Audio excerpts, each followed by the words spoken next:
टाटा पंच बन गई है number 1 selling car of India. हाँ जी, Q1 2024 के अंदर टॉप 1 चार्ट पर रही है टाटा पंच। तो कैसे टाटा पंच ने मारुति सुजुकी की कार्स को पीछे छोड़ दिया सेल्स के मामले में, जो कि हमेशा से सेल्स चार्ट पर नंबर 1 पर रही हैं। और यही नहीं कि सेकंड फेवरेट हुंडई की कार्स को भी पीछे छोड़ दिया। जानते हैं सब कुछ आज इस वीडियो में कि कैसे टाटा पंच ने 42.2 मार्केट शेयर रखने वाले ब्रांड मारुति को पीछे छोड़ा सेल्स के मामले में। और वीडियो के लास्ट में कुछ टाटा मोटर्स के ड्रॉबैक्स को भी जानेंगे, जो कि अगर वो टाटा मोटर्स ने अभी ठीक कर दिए ना, तो फिर तो इंडिया में उन्हें नंबर 1 कार ब्रांड बनने से कोई नहीं रोक सकता। अभी से ही वीडियो को लाइक और सब्सक्राइब कर दे हमारे चैनल को। आप मुझे सब्सक्राइब करते हैं तो ऐसे रिसर्च टॉपिक पे वीडियो बनाने के लिए मुझे मोटिवेशन मिलती है। तो शुरुआत करते हैं बिल्कुल शुरू से। टाटा ने पंच का कॉन्सेप्ट सबसे पहली बार 2019 जेनेवा इंटरनेशनल मोटर शो में शोकेस करा था, जिसका कोड नेम था हॉर्नबिल।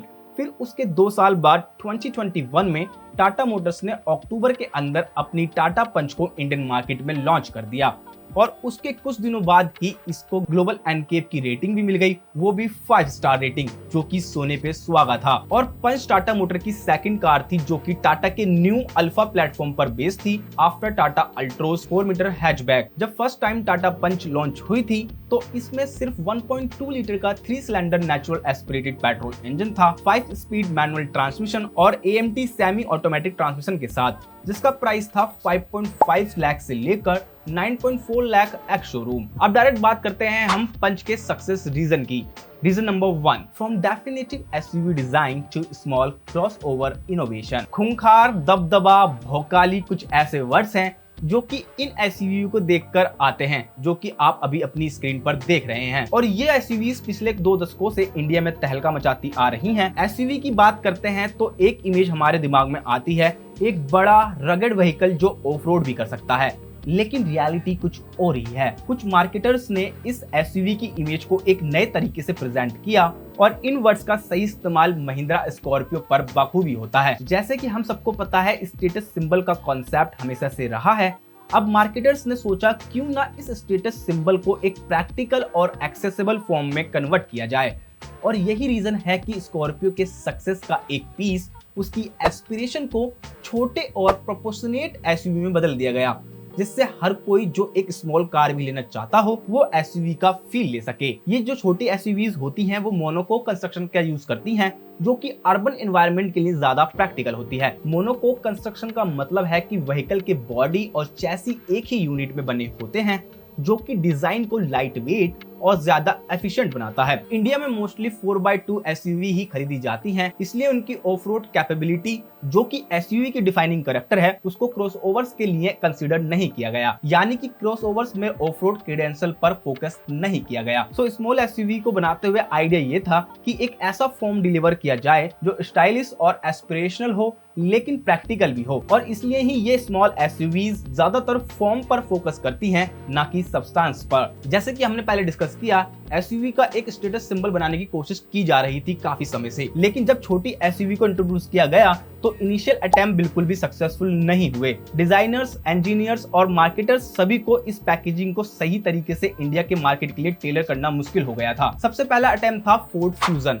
ये व्हीकल ओवर प्राइस था, जो कि उस टाइम पर मार्केट में एक बिग इशू बना। उसके बाद आई प्रीमियर रियो, जो कि एक चीप चाइनीज CKD प्रोडक्ट थी। और जब बात महिंद्रा क्वांटो की हुई तो इसका लैडर फ्रेम चैसी और डिजाइन इतना हॉरिबल था कि ये भी फेल हो गया। सो स्टार्टिंग के वक्त इन सब अटेम्प्ट्स की वजह से ये कॉन्सेप्ट थोड़ा सा डगमगा गया और फेल हो गया। डिजाइनर और इंजीनियर्स को एक परफेक्ट कॉम्बिनेशन मिलने में काफी चैलेंजेस फेस करने पड़े। ये चीजें ये दिखाती है कि मार्केट की डिमांड्स, लोकल प्रेफरेंसेस को समझना कितना जरूरी है। सबसे पहली बार जब किसी ने सब 4 मीटर के SUV कॉन्सेप्ट को सही से इम्प्लीमेंट किया तो वो था फोर्ड इकोस्पोर्ट। ये व्हीकल बिल्कुल परफेक्ट SUV प्रोपोर्शन के साथ अंडर 4 मीटर फुटप्रिंट में आई। इंडिया की टैक्सेशन रिक्वायरमेंट्स के हिसाब से ये यूनिक अचीवमेंट थी। फोर्ड इकोस्पोर्ट की सक्सेस के बाद मारुति ने इस कॉन्सेप्ट को और इम्प्रूव किया और ब्रेजा को इंट्रोड्यूस किया, जो कि रेंज रोवर से इंस्पायर्ड है। क्यों, नहीं लगता क्या? इसके बाद टाटा ने नेक्सॉन लॉन्च की, जो कि कूपे इंस्पायर्ड डिजाइन के साथ आई, लेकिन एक 4 मीटर से छोटी सेगमेंट अप्रोक्सीमेटली 3.8 मीटर, जहां हैचबैक्स अभी भी थ्राइव कर रही थी। यानी हैचबैक वो कैटेगरी थी जो एंट्री लेवल कार कैटेगरी में आती हैं, लेकिन उसको उतना बूम नहीं मिल पा रहा था। वहां ब्रेक थ्रू नहीं मिल रहा था। मतलब मारुति ने 4 मीटर सेगमेंट में ब्रीजा के सक्सेस के बाद भी कुछ एक्सपेरिमेंटल मॉडल्स लॉन्च किए जैसे इग्निस और एस्प्रेसो, लेकिन अनफॉर्चुनेटली ये मॉडल एसयूवी की कैटेगरी को रिप्रेजेंट करने में फेल रहे और ऑडियंस ने इन्हें एसयूवी का पीस ही नहीं माना। मैं भी नहीं मानता। इससे ये समझ में आता है कि मार्केट में हर डिजाइन और कॉन्सेप्ट को सक्सेसफुल बनाने के लिए कंज्यूमर की परसेप्शन और प्रेफरेंसेस को ध्यान में रखना बहुत जरूरी है। तो पहले बात करते हैं रेनॉल्ट क्विड के बारे में, जो कि हैचबैक है, लेकिन रेनॉल्ट क्विड ने अपनी यूनिक स्टाइलिंग के साथ हैचबैक कैटेगरी में एक बड़ा स्टेयर क्रिएट करा। ये कार मारुति वैगनार से बड़ा फुटप्रिंट और मारुति अल्टो से लोअर प्राइस में आई और एसयूवी लाइक स्टाइलिंग के साथ, जिसमें मस्कुलर क्लैडिंग और स्लाइटली अपराइट स्टांस था। लेकिन जब मारुति और हुंडई ने वर्थी कंटेंडर्स लॉन्च नहीं किए तो रेनॉल्ट की कॉम्प्लेसेंसी और poor product life cycle management के कारण क्विड का इनिशियल हाइप भी फेड हो गया। फिर 6 साल बाद टाटा ने 3.8 मीटर सेगमेंट के अंदर ये कॉन्सेप्ट को क्रैक कर दिया अपनी टाटा पंच से। टाटा पंच ने स्टाइलिंग, एसयूवी स्टांस और जेनरस इन कैबिन स्पेस को परफेक्ट बैलेंस में पैक किया और पंच के इनोवेटिव अप्रोच के साथ ये मार्केट में नंबर 1 पोजीशन तक पहुंच गया। अब बात करते हैं एक इंटरेस्टिंग और उलझाने वाले टॉपिक के बारे में,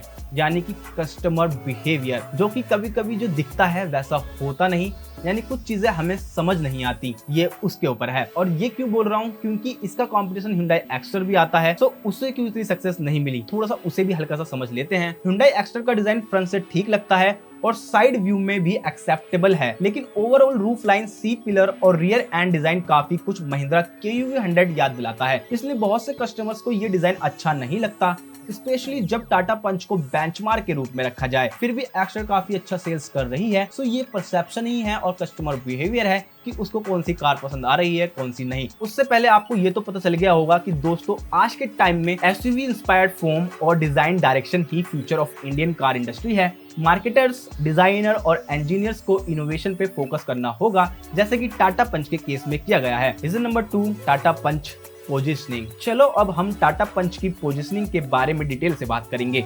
कैसे पंच ने एक नए सब सेगमेंट को एस्टेब्लिश किया और इसके कॉम्पिटिटर्स कैसे परफॉर्म कर रहे हैं। टाटा पंच ने अपने क्रॉसओवर स्टाइलिंग के साथ 3.8 मीटर क्रॉसओवर सेगमेंट को एक प्रॉपर एग्जिस्टेंस दिया है, जो सब 4 मीटर के अम्ब्रेला के अंदर आता है। सीधी बात करें तो टाटा पंच बेसिकली एक टियागो हैचबैक इक्विवेलेंट है, लेकिन क्रॉसओवर सेगमेंट में इसमें हायर ग्राउंड क्लियरेंस, एक अपराइट सीटिंग पोजीशन और एक कमांडिंग व्यू है। इसे एसयूवी स्टाइलिंग के साथ इंटीग्रेट किया गया है। टाटा पंच अपनी सिबलिंग नेक्सॉन से नीचे पोजीशन में आती है, जो कि जस्ट अंडर 4 मीटर लेंथ में है। इस तरह से पंच ने एक यूनिक पोजीशन क्रिएट किया है, जहां टाटा पंच कॉम्पैक्ट और प्रैक्टिकल क्रॉसओवर ऑप्शन के रूप में अवेलेबल है। अब बात करते हैं कंपटीशन के बारे में। Hyundai एक्स्टर इस वक्त पंच का डायरेक्ट राइवल है, स्पेशली फुटप्रिंट और प्राइसिंग के टर्म्स में, लेकिन सेगमेंट में क्लियर डिस्टिंक्शन है, जैसे कि सेल्स ग्राफ में आप देख सकते हो। सेल्स ग्राफ में ये डबल से भी ज्यादा का फर्क है। पंच का कंपटीशन सिर्फ एक्स्टर तक ही लिमिटेड नहीं है। बेस्ड ऑन कस्टमर नीड्स और budget, low end 4 metre crossover भी क्लोज प्रॉक्सिमिटी में आती हैं, जैसे निसान मैग्नाइट, रेनॉल्ट काइगर और मारुति की फ्रॉन्क्स। ये व्हीकल भी अपने अपने सेगमेंट में पॉपुलर हैं और कस्टमर के बजट और रिक्वायरमेंट को ध्यान में रखते हुए एक सॉलिड अल्टरनेटिव प्रोवाइड करती हैं। तो ओवरऑल टाटा पंच ने अपने क्रॉसओवर स्टाइलिंग और पोजीशनिंग के साथ 3.8 मीटर सेगमेंट को रीडिफाइन किया है। और जब बात आती है कॉम्पिटिटर्स की, तो एक्स्टर, मैग्नाइट, काइगर और फ्रॉन्क्स भी मार्केट में अपनी जगह बना चुकी हैं। अब बात करेंगे रीजन नंबर 3 की, यानी टाटा पंच सेल्स ग्रोथ ट्रैजेक्टरी और कैसे ये व्हीकल ने मार्केट में एक इंप्रेसिव ग्रोथ शो किया है। टाटा पंच के लॉन्च के बाद ही इसने मार्केट में अपनी जगह बना ली थी। पंच ने कंसिस्टेंटली 10,000 यूनिट्स पर मंथ की सेल फिगर क्रॉस की और टॉप 10 रैंक सिक्योर किया। अगस्त 2023 के अंदर टाटा ने पंच में एक dual tank CNG option introduce किया, जो कि 1.2 लीटर मैनुअल ट्रांसमिशन के साथ आता है और इसका प्राइस है 7.1 लाख से लेकर 9.7 लाख एक्स शोरूम तक। और इसके साथ पंच लाइनअप के सारे मॉडल्स में एक सिंगल ग्लास पेन वाली ओपनेबल सनरूफ ऑप्शन भी आया है। हालांकि CNG ऑप्शंस ने पेट्रोल वर्जन से थोड़े सेल्स ले लिए, लेकिन इसने मंथली सेल्स में 6000 यूनिट्स का इंक्रीमेंट भी ऐड किया और इसी वजह से पंच ने लास्ट क्वार्टर 2023 के अंदर टॉप 5 में अपनी रैंक बना ली सेल्स चार्ट के अंदर। फिर अर्ली 2024 में टाटा ने पंच का इलेक्ट्रिक वर्जन लॉन्च किया जो डुअल बैटरी पैक ऑप्शन के साथ आता है। हर बैटरी एक अलग मोटर के साथ मेटेड है और इसका प्राइस स्टार्ट होता है 11 लाख से लेकर 15.5 लाख एक्स शोरूम तक। पंच ईवी का major change Tata Nexon EV facelift 2 की बैटरी पैक में देखा गया है, जैसे टाटा ने जेन 2 ईवी आर्किटेक्चर के नाम से रेफर किया। इसमें फ्लोर पैन और सेंट्रल टनल को हाईली मॉडिफाई किया गया है ताकि बैटरी पैक को अकोमोडेट किया जा सके। फ्रंट पोर्शन को टाटा नेक्सॉन ईवी फेसलिफ्ट 2 के डिजाइन के साथ अलाइन किया गया, जबकि साइड और रियर प्रोफाइल सेम रहे। इंटीरियर को भी थोरोली रिवाइज किया गया है। नए फीचर्स नेक्सॉन ईवी से टिकल डाउन किए गए हैं। पंच ईवी ने ओवरऑल सेल्स में 2800 यूनिट्स को और इंक्रीमेंट कर दिया, यानी और ऐड कर दिया वॉल्यूम में, और इसी कारण से क्वार्टर 1 2024 के अंदर पंच बन गई नंबर 1 कार ऑफ इंडिया। तो टाटा पंच ने अपनी सेल्स ग्रोथ ट्रेजेक्टरी के थ्रू मार्केट में एक इंप्रेसिव पोजीशन अचीव किया है और नए वेरिएंट के साथ इसकी पॉपुलैरिटी और भी बढ़ रही है। Reason number 4, product innovation driving sales. अब बात करेंगे कि कैसे टाटा पंच की प्रोडक्ट इनोवेशन ने उसकी सेल्स को ड्राइव किया और इसके सक्सेस के पीछे क्या क्या फैक्टर हैं। टाटा पंच ने एक्सटीरियर डिजाइन और एसयूवी स्टांस में वो अचीव किया है जो कॉम्पिटिटर नहीं कर पाए, स्पेशली 3.8 मीटर फुटप्रिंट के कॉन्टेक्स्ट में। इसका अपीलिंग डिजाइन और कॉम्पैक्ट एसयूवी स्टांस ने पंच को मार्केट में स्टार्ट से ही एक स्ट्रॉन्ग पोजीशन दी थी। पंच की पैकेजिंग भी इनोवेशन का एक बड़ा एग्जाम्पल है। इसमें क्लेवर पैकेजिंग और अपराइट डैशबोर्ड का यूज किया गया है जो कि कार के 3.8 मीटर लेंथ के फुटप्रिंट में एम्पल इन कैबिन स्पेस इंश्योर करता है। अपराइट सीटिंग पोस्चर के होने पे ऑक्यूपेंट्स को एक कमांडिंग व्यू मिलता है जो कि एसयूवीज में डिजायर्ड फीचर है, और 90 डिग्री ओपनिंग डोर से गाड़ी के अंदर आपकी एंट्री और एग्जिट को आसानी से और इजी बनाया जा सकता है। सेफ्टी भी टाटा पंच का एक बहुत ही स्ट्रॉन्ग पॉइंट है कि कैसे टाटा ने अपनी सेफ्टी पर काम किया है, और 2021 तक टाटा अपनी सेफ्टी में एक बेंचमार्क बन चुकी थी, और फिर 2021 में ही अक्टूबर के अंदर टाटा पंच की भी रेटिंग आई, जिसकी वजह से ग्लोबल एनकेप में बेस्ट स्कोर अचीव किया गया, जो कि सेफ्टी कॉन्शियस कस्टमर के लिए एक मेजर वैल्यू एडिशन था। 2023 में टाटा ने पंच में एक मेजर अपडेट इंट्रोड्यूस किया, डुअल टैंक सीएनजी ऑप्शन देना और सनरूफ, जो ऑटो एक्सपो 2023 में एग्जिबिट किया गया। कन्वेंशनल सीएनजी किट्स में एक मेजर पेन पॉइंट होता है, उसमें यूजेबल बूट स्पेस नहीं मिलता, जो किसी भी कार मेकर ने अब तक एड्रेस नहीं किया था। टाटा ने इनोवेटिव सॉल्यूशन दिया जहां 60 लीटर के कन्वेंशनल सीएनजी टैंक को 2 30 लीटर के स्मॉल टैंक्स में स्प्लिट किया और स्पेयर व्हील वेल स्पेस में फिट किया, जिससे मिला आपको बहुत ही अच्छा बूट स्पेस, और जो स्पेयर व्हील था उसको अंडर साइड शिफ्ट कर दिया। वैसे डुअल सीएनजी टैंक से एक्स्ट्रा कॉस्ट बढ़ गया टाटा की प्रोडक्शन के लिए, लेकिन फिर भी टाटा ने एक्स्ट्रा बूट स्पेस प्रोवाइड करने का ही सोचा अपने कस्टमर्स के लिए। इसी वजह से Hyundai एक्स्टर जो 60 litre single cylinder CNG kit के साथ है उसको डिस्काउंट पर सेल करना पड़ रहा है। सनरूफ भी एक इंपॉर्टेंट फीचर है जो इंडियन कस्टमर के लिए वैनिटी वैल्यू रखता है। टाटा ने स्मॉलर कार में सिंगल पैन सनरूफ ऐड करके एक स्मार्ट मूव किया है जो कस्टमर वैल्यू ड्राइवर लिस्ट पर हाई है। और जब बात आती है ईवी आर्किटेक्चर की, तो टाटा ने एग्जिस्टिंग ICE प्लेटफॉर्म को यूज करके ईवी डेवलप किया, जो कि कॉस्ट इफेक्टिव और रिस्क एवर्स अप्रोच है। इससे इन्वेस्टमेंट लेवल लो रहता है due to shared platform cost energy, और अगर ईवीज की डिमांड नहीं बढ़ती तो ऑटोमेकर्स सेम कार को अदर फ्यूल ऑप्शन में सेल कर सकते हैं। टाटा ने इफेक्टिव स्पेस यूटिलाइजेशन के साथ फ्लोर और सेंट्रल टनल जोन में तो काम किया ही है, जिससे ये काफी अच्छी स्ट्रेटेजी और शॉर्ट मीडियम टर्म में टाटा मोटर्स को कॉम्पिटिटिव बनाए रखती है और कस्टमर को वैल्यू प्रोवाइड करती है। सबसे पहली चीज तो कि ये ईवी जो आर्किटेक्चर है वो इस तरह से बनाया गया है कि जो इनकी फ्यूल वाली गाड़ी है, यानी कि पेट्रोल और सीएनजी वाली, उनमें ही उन्हीं फ्रेम में यूज हो जाता है और R&D करने की जरूरत नहीं पड़ती। तो दोस्तों, टाटा पंच की प्रोडक्ट इनोवेशन ने सेल्स ग्रोथ में एक मेजर रोल प्ले किया है। Exterior design, clever packaging, safety features और इनोवेटिव अपडेट जैसे डुअल सीएनजी किट और सनरूफ ने पंच को मार्केट में एक स्ट्रॉन्ग पोजीशन दी है, और ईवी आर्किटेक्चर का इफेक्टिव यूज ने भी टाटा को कॉम्पिटिटिव बनाया है। इम्प्रोवाइजेशन, अभी तक तो हमने सुने कि टाटा पंच कैसे सक्सेस हुई और कैसे ये अपनी सेल्स में नंबर 1 पहुंच पाई, लेकिन अब हम बात करते हैं थोड़ी ग्रैंड और थोड़ी आगे की, यानी कि इम्प्रोवाइजेशन की।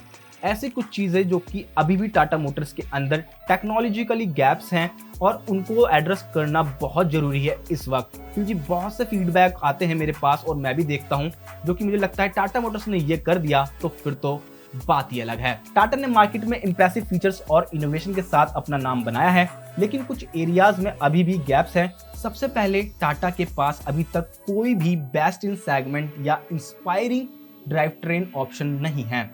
मारुति के पास अभी भी best 4 cylinder 1.2 litre naturally aspirated petrol engine है, जो highly efficient, relatively refined, trouble free और ड्राइविंग एक्सपीरियंस के लिए अच्छे हैं। मारुति का सीएनजी ऑफरिंग भी best in class fuel efficiency provide करता है, जबकि टाटा मोटर्स के ड्राइव ट्रेन सीएनजी में भी इतने फ्यूल एफिशिएंट नहीं हैं। ईवी स्पेस की बात करें तो ईवी स्पेस में टाटा अभी अकेले ही दौड़ रही है, इनका कोई डायरेक्ट कंपटीशन नहीं है, लेकिन majority of EV components China से आती हैं और इसी वजह से टाटा के करंट ईवी प्रोडक्ट्स की कॉम्पिटिटिव एडवांटेज लॉन्ग टर्म में वल्नरेबल हो सकती है।